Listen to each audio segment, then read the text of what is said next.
Hello to all my queers and dears, and welcome back to my Adam Writes an Essay series, and happy International Asexuality Day. Assuming I got this out on time, that's today.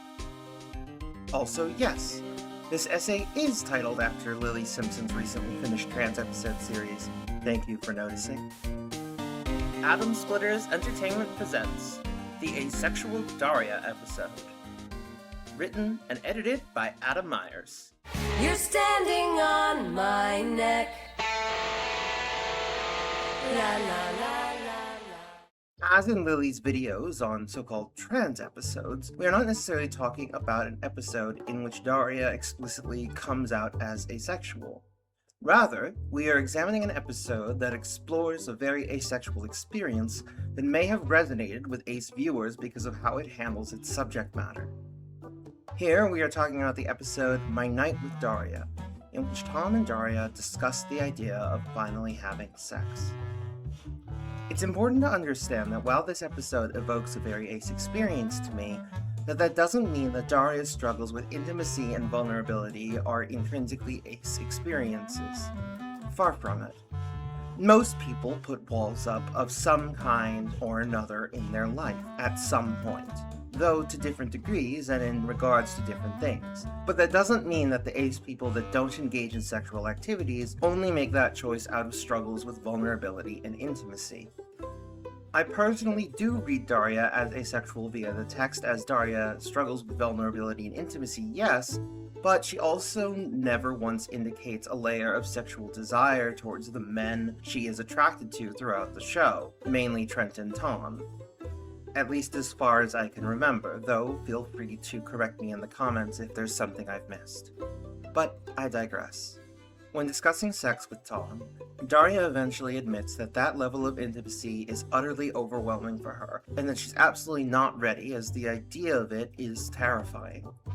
But, whether you read her experience as ace or not, the entire episode explores cultural attitudes towards sex, and what I feel indicates that ace experience in this episode is the consistent undertones of compulsory sexuality and allonormativity. Compulsory sexuality is a term to describe how American and widely Western/Eurocentric society is steeped in the assumption that everyone does and should experience sexual attraction, and thus does and should actively desire and participate in sexual activity as a basic biological need of being human, as core to the human experience as eating or breathing. You've probably heard the rumor about me and Tom. Hey, it's no big deal, right? This isn't the 50s when women had to worry about their reputations. But it's not true. I never slept with Tom, and I don't own any high heels. I don't even own any low heels. Daria, it's okay, really. Besides, you and Tom have been going out for so long, I think by now you'd want to do more than just hold hands, right? The fact that every time Daria tries to set the record straight about whether she and Tom had sex, people tell her she doesn't have to be ashamed instead of listening to her about what actually has, or rather hasn't happened. Well, it's well-meaning, but it ultimately serves to reinforce the idea that it's such a normal experience that there is something wrong with the fact that she isn't really interested in pursuing it and doesn't treat it as an essential and inevitable part of a romantic relationship. She heavily internalizes that the lack of sexual intimacy will create resentment and frustration, and as such it is better to cut off the relationship now than later. As she says, I guess it's the assumption that if you're in a relationship, you're having sex. So if you're not, does that make your relationship any less of one? We both agreed that sleeping together would bring us closer, so not doing it must be driving us apart. if you ask an ace person, chances are they will have experience with that fear as well. Or maybe even have had a relationship in which it turned out to be a genuine deal breaker that sex was simply not on the table. Or even if sex was on the table, then it may not be because of the same feelings that an allosexual, that is, non-asexual, person might have. I actually don't think I'm sexually attracted to anyone. I enjoyed doing it because it made me feel close to you, but not as close as when I would hug you or I'd watch you practice playing piano. I wanted to show you that even if we there are things that other couples do that we don't do that I could still be a good girlfriend. The sex positivity in this episode doesn't include people saying it's okay if you don't want it outside of Tom. Which, to be clear, is absolutely what he should be saying, and I'm very happy he didn't push. That is how men should act when it comes to expectations for sex in a relationship.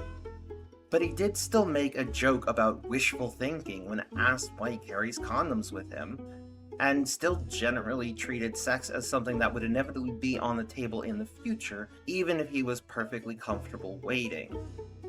Can we get that rumor started at my school? It's not funny. In the interest of moving our relationship forward, I've decided I'm ready too. Damn it. Are you sure? There's the issue of, you know. No problem. I've got one right here. You just carry one of those things around?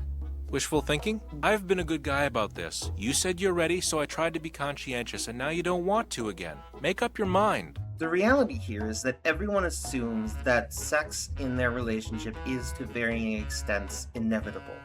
That at most, Daria is a not right now instead of a no.